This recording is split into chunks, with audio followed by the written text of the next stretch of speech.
guys, and welcome to my channel. Today we will be talking about zero-day exploit attacks. This is one of the attacks that has gained popularity over the last few years.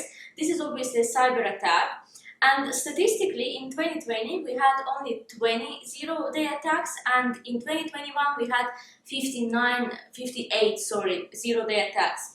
This means that this type of attack keeps growing, and for this reason we need to be informed about that, both in order to just be informed, and then of course in order to be able to prevent them and to understand what these cyber articles are talking about when they mention zero-day attacks. Zero-day attack happens when bad actor finds a flaw in software or operating system. You might ask that there can be flaw in anything really. Why this attack specifically is called zero-day attack, why not just attack? Well, it's called zero-day attack because the vulnerabilities that bad actor finds has not been yet found by the company, by the owner of that software, by the support that is dealing with this operating system, by Windows itself, for example, or Linux itself. That's why it's called zero-day attack. The moment bad actor understands that they found a specific vulnerability, they exploit it immediately. They come up with a tool, or they either exploit it right away or come up with a tool to exploit it immediately. And this window usually happens within the same day.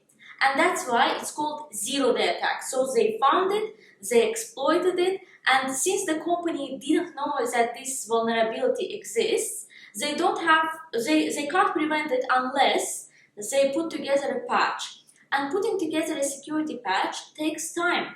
And for this reason, while the security patch is released by the company, the attacker uses this time to exploit this vulnerability as much as they can. What does this mean? This means that zero-day attack can lead to many different other attacks. It can lead to installation of ransomware on some of the workstations. It can lead to installation of any malware realistically. The exploit can be found both by the single bad actor, like by a cyber bad actor, a teenager sitting in his room, or it can be found by the whole cyber group who are just employed to find these vulnerabilities and then to exploit them. Let's consider certain scenario. So for example, there is an exploit, there is a certain vulnerability that exists within the Windows operating system.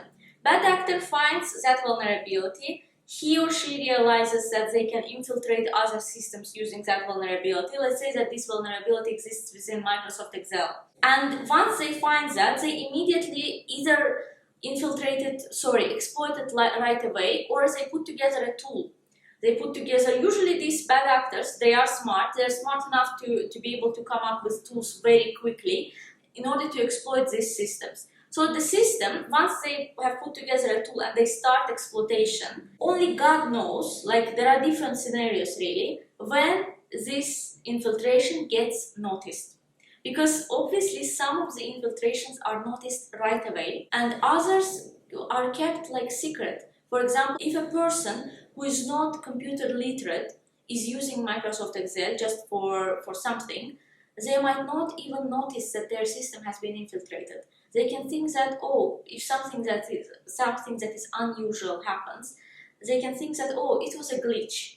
You can very often actually hear that, oh, it seems like a glitch, but it was not a glitch. This was something that should have caught the user's eye, and they should have understood that it is a vulnerability.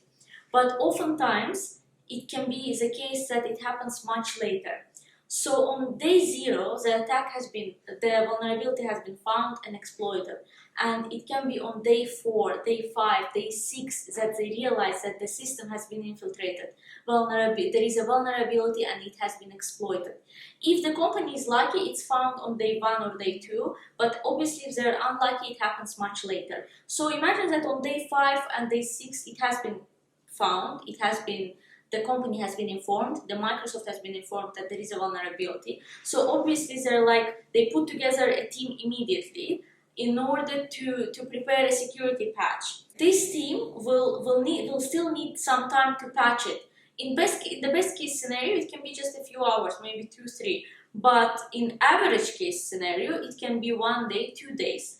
and after these 1 or 2 days, the Microsoft has to push for these rapid security updates in order to close this vulnerability. So can you imagine how vulnerable the company is when the vulnerabilities they didn't know about is exploited?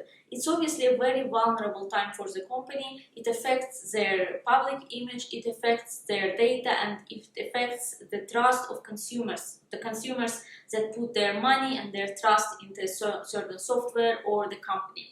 Let's now look at the statistics. We already mentioned that the number of zero-day exploits grow exponentially lately in latest years, and just a few examples. There have been a zero-day exploit at Facebook, and it affected 530 users.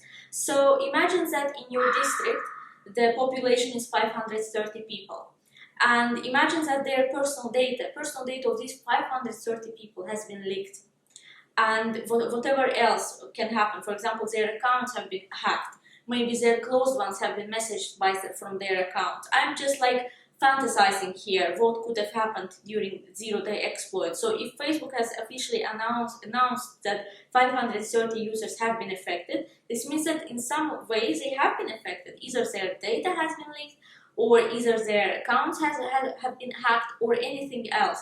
So these people have been affected. Whooping 700 million users have been affected by LinkedIn zero-day exploit in 2021. I'm not even going to comment on that because, as you might know, some of the countries don't even have the population of 700 million. Germany's population is how many people? Like 80 million. Turkey's population is around 80 million. UK's population is around 69-70 million. So if you put all of these countries together, you don't even get 700 million. And during LinkedIn's zero-day exploit, 700 million users have been affected. So can you imagine in numerical volume? It's quite a lot. Another attack, that zero-day exploit that caught my eye, happened at Marriott International. It affected 500 million customers of Marriott hotels. So obviously it's a big hotel and it has the franchise all over the world. And one of its franchises has been attacked. It had a zero-day vulnerability, and the vulnerability has been exploited, and 500 million users have been affected, which is like very sad, obviously. So their credit cards, their personal financial information has been leaked. This put Marriott in trouble with legislation, of course, because the financial information, personal information should be guarded by the company, and obviously it might have affected the brand image of the company. So I hope I was able to give you an idea of what zero-day exploit is, and I hope you will now be able to recognize what it is when you're reading through cyber news. Please leave in the comments below what you think about zero-day exploit. Have you ever heard about it? Have you ever faced zero-day exploit? Have you ever been amongst those whose personal information has been leaked? Please leave what you think in the comment section down below. Thank you very much for being with me today, and don't forget to hit that subscribe button. Have a nice day. Bye!